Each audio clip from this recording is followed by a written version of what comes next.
Hello student, आज हम poem number 2 तब याद तुम्हारी आती है पढ़ेंगे। इस कविता के कवि हैं राम नरेश त्रिपाठी और उन्होंने इस कविता में सुबह के वातावरण खुशनुमा होता है और प्रकृति का कण कण दर्शनीय होता है।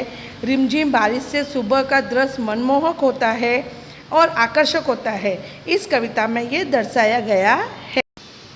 जब बहुत सुबह चिड़िया उठकर कुछ गीत खुशी के गाती है, कलियां दरवाजे खोल खोल जब दुनिया पे मुस्काती है। दुनिया यानी संसार, मुस्कुराना यानी हंसना।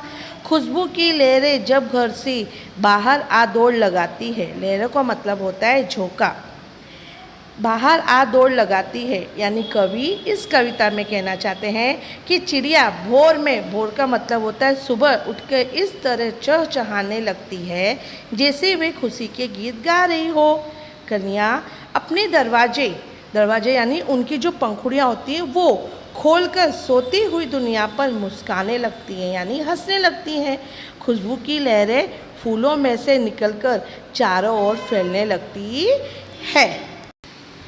हे जग के सृजनहार प्रभु, तब याद तुम्हारी आती है। इस सृष्टि को रचने वाले हे प्रभु, ये सब देखकर मुझे तुम्हारी याद आती है। जब छमछम बूंदें गिरती है, बिजली चमचम कर जाती है।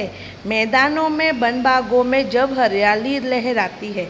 अर्थात कवि कहते हैं वर्षा ऋतु में छमछम वर्षा की बूंदें गिरती है और चमचम करके बिजली चमकती है। मैदानों, वनों और बागों में हरियाली लहराने लगती है। जब ठंडी ठंडी हवा कहीं से मस्ती ढोकर लाती है। ढोकर यानी वजन उठाना, बोझ उठाना।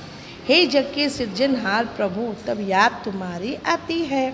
कवि कहते हैं ठंडी हवा भी कहीं से ढेर सारी, बहुत सारी मस्ती उठा के ले आती है। यह सब देखकर हे सृष्टि की रचना करने वाले प्रभु, मुझे याद तुम्हारी आती है। यहाँ कविता का भावार्थ कंप्लीट होता है।